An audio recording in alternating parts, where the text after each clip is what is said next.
Officially election year, with all 435 House seats and another 35 Senate seats up for grabs. The first primaries are now just 2 months away as Democrats aim for a blue wave, even in the reddest states, after a massive off-year election sweep.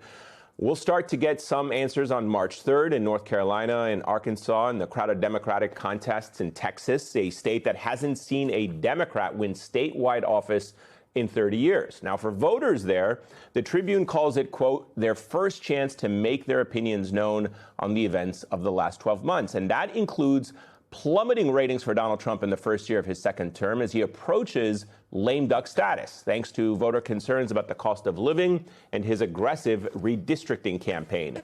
More from the Tribune today, in part writing, Democrats enthusiastic about a midterm election in a Trump year and taking advantage of Republicans' bruising primary are bullish on the Senate race. The last time Trump was in the White House but not on the ballot, Democrats came within 3 percentage points of taking down Senator Ted Cruz.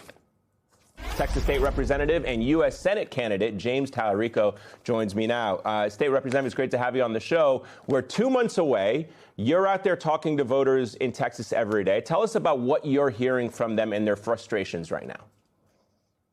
Yeah, I think we're seeing a backlash growing in the state of Texas and across the country to the extremism and the corruption that we're all seeing in Washington, D.C. You know, Trump and the Republican Party campaigned last year on making things less expensive, putting working families first, draining the swamp. All that sounded really good to folks here in Texas, including to some of my extended family members and friends of mine who voted for Donald Trump in the last election. But just 1 year later, everything is more expensive because of the president's disastrous tariff policies. Everything is hurting working families more than ever. You've seen their effort to increase premiums for millions of Texans and millions of Americans. And corruption is the worst it's ever been in Washington. The president's spending millions of dollars on a gold-plated ballroom instead of helping working people in our state. So our job is to organize that backlash so we can produce results at the ballot box in November. And to that point, nationally, Mr. Talarico, the Democratic Party and its candidates, they lead in many prominent polls, and that does typically happen for the party that is out of power. Do you think, though, there's something bigger happening this time around, given the frustrations that you just outlined?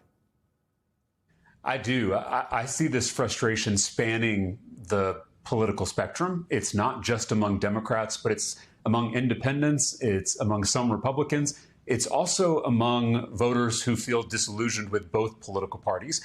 And so if we're going to win in a state like Texas, we've got to energize Democrats. We have to peel off some moderates, some independents, and maybe even some Republicans. And then we've got to bring in some of these new voters, particularly young voters, who are pretty frustrated with this broken political system. If we can do all of those things, we have a real shot at winning here in Texas and securing a Senate majority in 2027.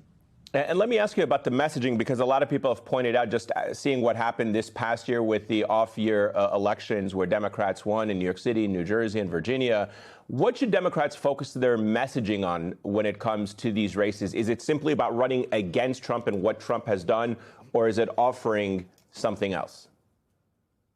Yeah, we've got to be campaigning for something instead of just campaigning against something.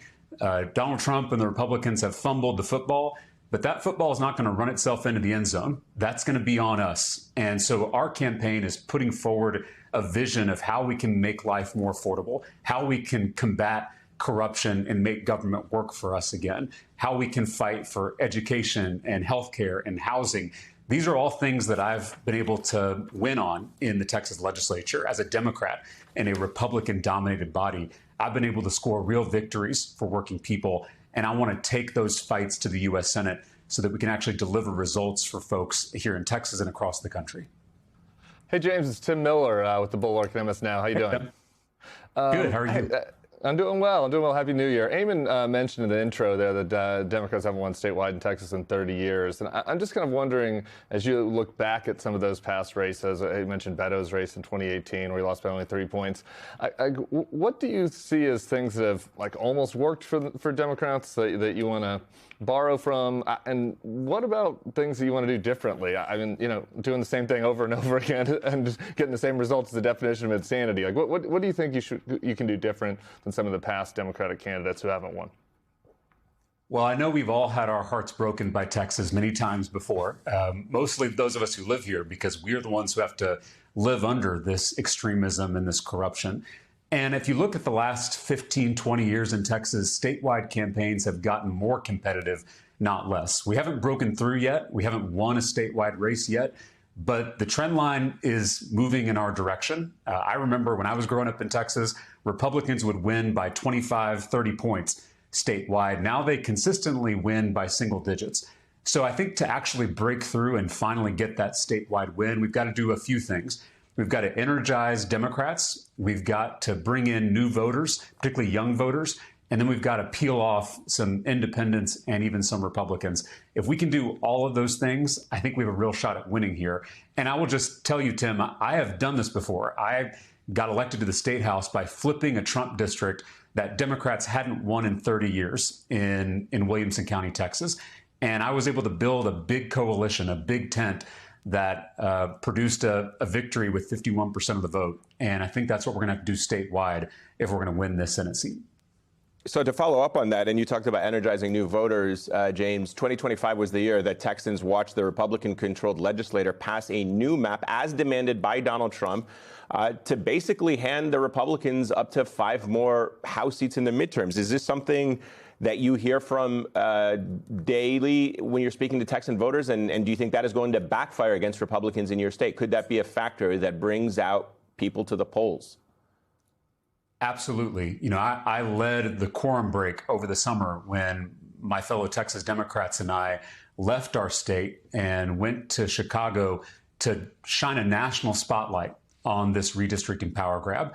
And in the process, we inspired millions of Americans, including folks in other states like California, to get in the fight and to push back against this kind of corruption. We usually think corruption is something that involves money, and that's true a lot of the time, but corruption is really just the betrayal of the public's trust. And that's what we've seen in this redistricting power grab. Folks who are in power, like Donald Trump, they want to hang on to power at all costs. And so they are trying to subvert the public's will at the ballot box. And so I think you're going to see lots of folks showing up in this next election to push back against this kind of corruption. Young people in particular. If I'm elected as the next U.S. Senator from Texas, I'll be the youngest U.S. Senator in America. And so I think my fellow millennials, but also Gen Z, are ready for a new generation to step up and lead this country into the future.